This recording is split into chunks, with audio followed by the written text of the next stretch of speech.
All right, Juice, we're back here. Awesome. How you feeling with your belly? Sore still. A little sore? So we got 2 more to go, and then you can go lay down. Much sore. You lay down and work?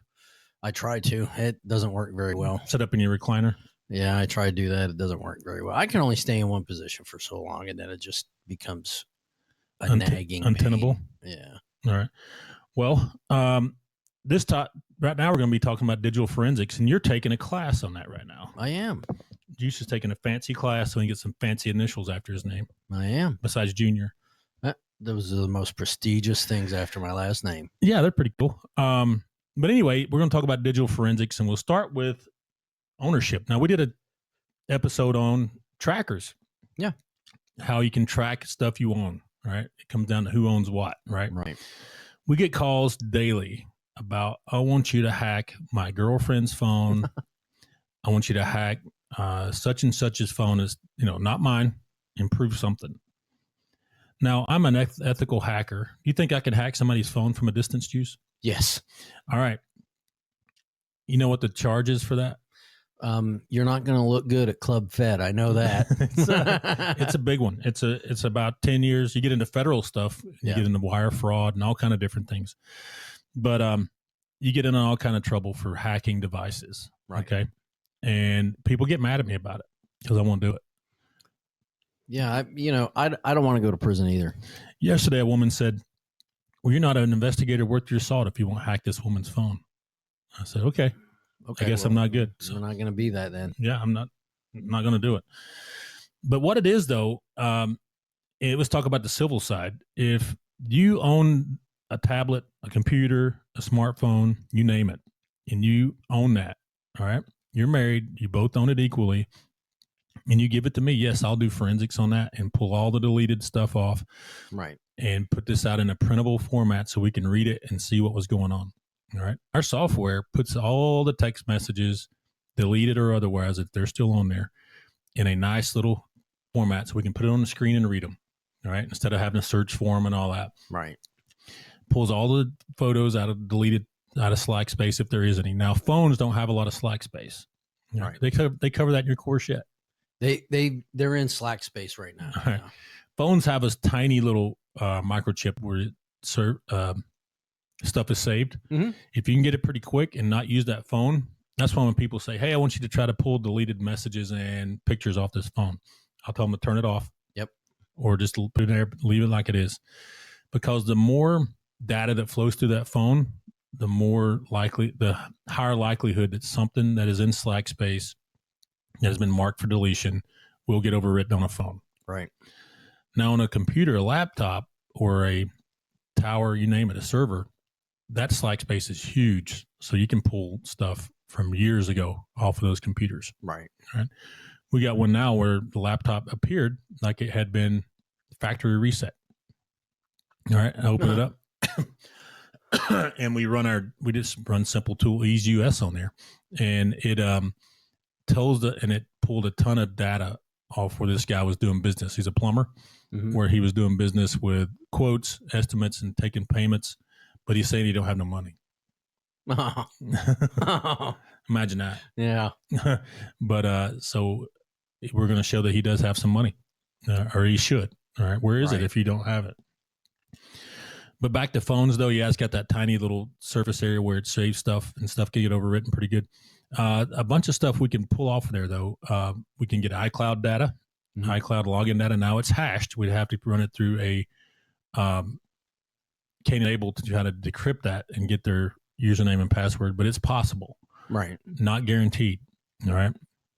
And we do that a lot. And we get phones. We get a phone every week at least to do some kind of forensics on. Wouldn't you agree? Yeah. Sometimes there's been multiple phones. Sometimes I get stacks of them. Yeah.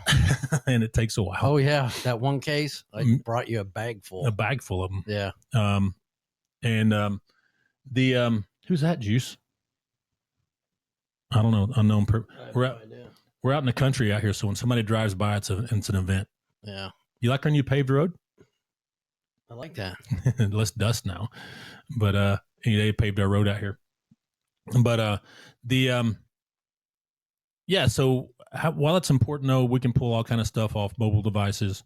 computers, but it comes down to ownership. If you don't own it, we're not going to touch it. So unless we get a subpoena from a court. Now, we've done that before where the court subpoenaed a phone and we get it, and then we go do the forensics on it that way under some agreed upon time and place by the other opposing party. Right, but it's still ethical. Yeah, it's not illegal what you're doing. The judge said, go do it, and we go do it. So now let's talk about hours it takes. All right. A lot of people hand me these phones and go, hey, take a look at this and see if there's anything crazy with it. Because it only takes 30 seconds, of course. Right. How long is that course you've taken to be certified to do it? The manual is like almost 1,000 pages. Right. So you're paying for that when you come to us. All right, you're paying for the certification that we go to court. We're not some dumbaid that just decided we're going to be a forensic examiner. We're professionals. Yes. You're paying for that. And one phone, if we do a full workup on it, can take anywhere from 6 to 12 hours, depending on what's on there. All right. So, and I throw a number out there. I'll say it's $2,500 per device, and people's like, oh my God. Yeah, there's a lot goes into that, though. Mm-hmm. And that's what it is. Sorry. That's what it is. It's probably a little cheap on the cheap side, but hey, that's what we do.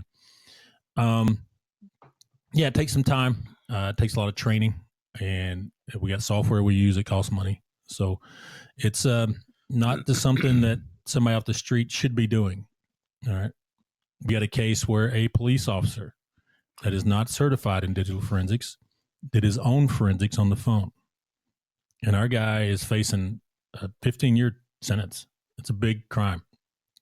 And they had court Friday. I don't know what came of it. I didn't see anything. I knew it was coming up. I didn't know when.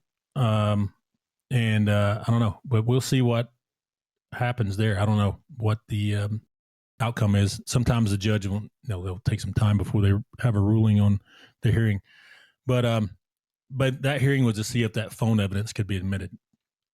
And if it's not, the case is over. Yeah, I would say that wouldn't be admissible. Right. Well, we went to the whole thing where they had me come down to the lab, and the officer wouldn't let me do my own forensics as the judge ordered. So it's a big deal. Yeah.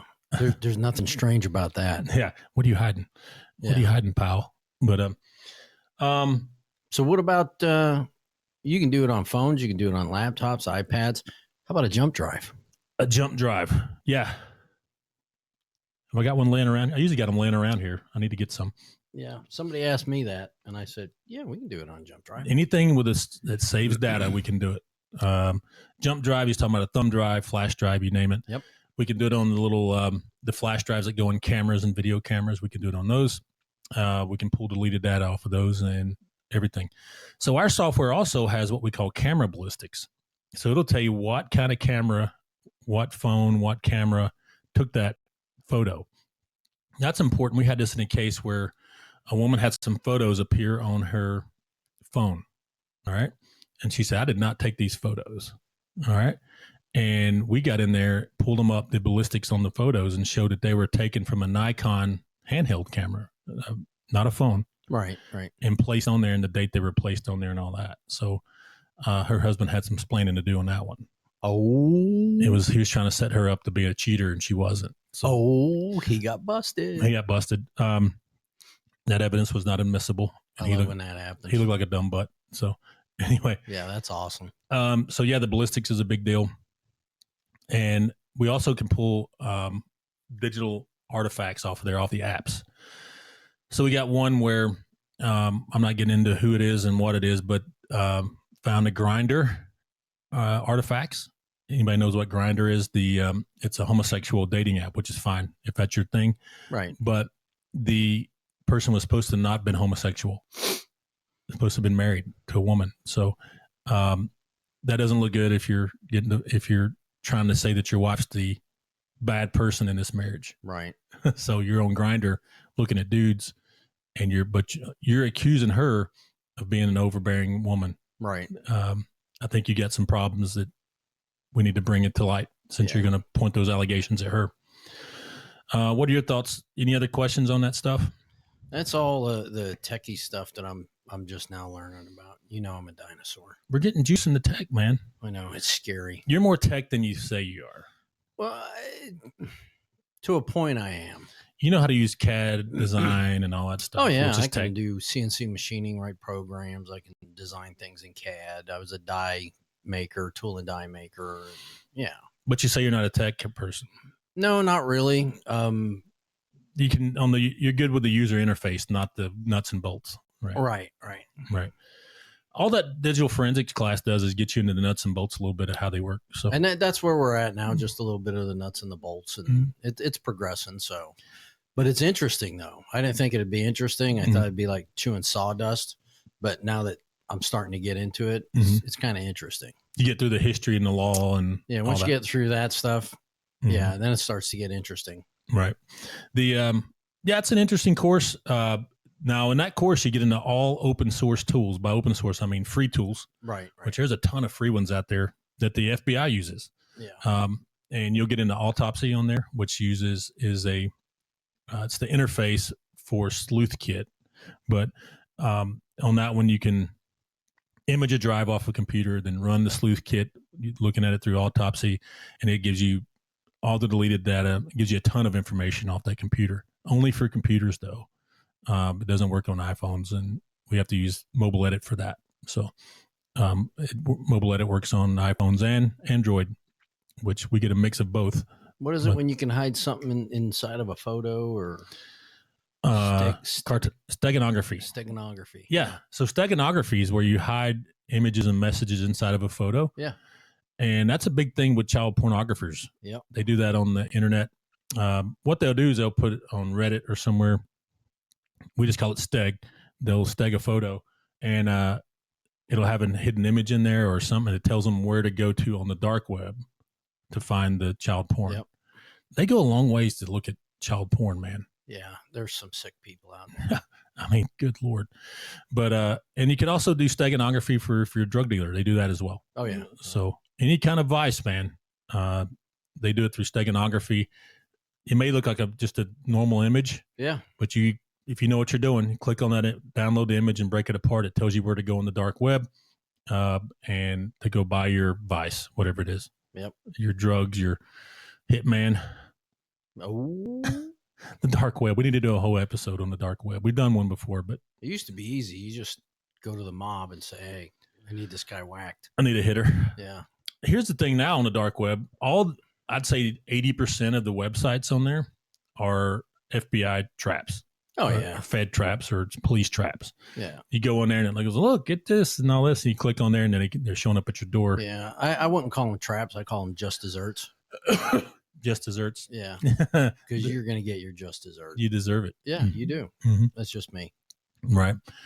People get desperate for their vices, though. Drugs, guns, whatever they're looking for. And you can get it on the dark web. It's not since the dark webs came to light now, like people are like getting on there more. It's not as frequent as it used to be. Yeah. People's going back to the old school, buy it on the streets. But I think it's safer that way, but what do I know? What do you know? Yeah. When's the last time you bought heroin? Sicily, 1812. 1812. Yeah. Did they have heroin then? I have no idea. Well, Poppy's been around forever. So yeah, I'm sure they did. They called it opium then, I guess. Yeah. You just drank it instead of shooting it in your veins. Yeah, the H, the horse, the smack. Oh, yeah. The horse. The smack. That's the street names for it. Yeah. All right. Let's get into servers a little bit. So we've been asked before. We've had corporations. This was a divorce case where a guy had a corporation. Now, it was a contractor, a government contractor. Okay. He was trying to say they didn't make a certain amount of money, and he hid all the contracts from his wife. All right. Big time money. We're talking. Okay, so he's money laundering. We're talking about in the millions. Embezzlement. And they had what they call a RAID server, random array of interconnected devices or something like that. It stands for. All right. Which I probably said that wrong. Somebody can correct me, but it's called a RAID server. It's a bunch of servers where if one fails, the other ones back it up. Right. If you had a large corporation, that's how the cloud works, by the way. It's just a big RAID server is all it is. But he had one in a closet in their company office. And his wife wanted to get a hold of that and see what he was hiding. So did her lawyer. We're talking upper millions of dollars here. All Right. right. He said he didn't have no money, but anyways, Well, you know, so the judge, we had to get the judge involved because it was a government contractor. So it was kind of a big thing. You know, they had to get permission from the government and all this stuff, but we got it granted. And that I went and acquired that RAID server, took it back to our office and started extracting data. Now, when you open them up, hook them up like a computer, they look like nothing was on them. And we extracted the government contracts he had won, all the QuickBooks data he had deleted off of there. so he thought. And we had about $12 million of unaccounted for cash. But he finally admitted, hey, I've got another bank account. And that's where we've been putting it. So, yeah, he finally admitted it after he got caught. Yeah. So he had to pay her money. Oh, good for her. He had to pay her some money. But that was a corporate one we got involved in. We can also go in if you think you got employees laundering money. So here's the corporate side of this stuff. Oftentimes, the employee that they think is laundering or hiding money or stealing data to use it in an open market, intellectual property stuff, say the company invented something and that's their intellectual property, or they have some kind of how-to guides that are intellectual property, and an employee takes that and then goes out and markets it on the open market like it's theirs, right? Typically, they just get fired, but then they call us and they come and say, what damage did they do? How much did they take? And we go in and we'll find where they downloaded and deleted it off of a computer, but they downloaded to a removable drive, which in a lot of companies, that's illegal. Even in the Army and the Marines, the military, you can't even use a removable drive. Well, we use jump drives like in manufacturing. Yeah. We'll sit down and we'll write a program to make a part, and then we'll load it onto a jump drive. We'll go out to the machine and we'll load it from the jump drive into the machine, but it's still on that jump drive.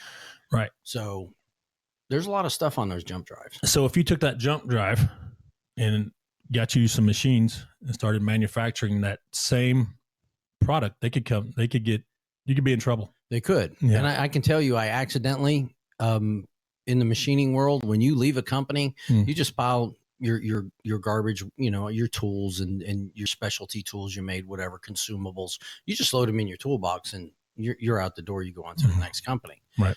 Well, I found a jump drive in one of my toolboxes and I'm like, oh, I can use this. I put it on the computer at the next job and realized it had all the information for all the parts I made at the last job. Right.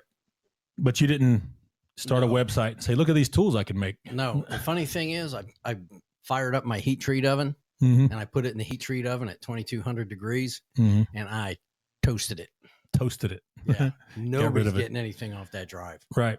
So we've had them before where they, this company we were doing this for they're a plastic wrap manufacturer, and they have a method how they make it, which is, I guess you would call it patented.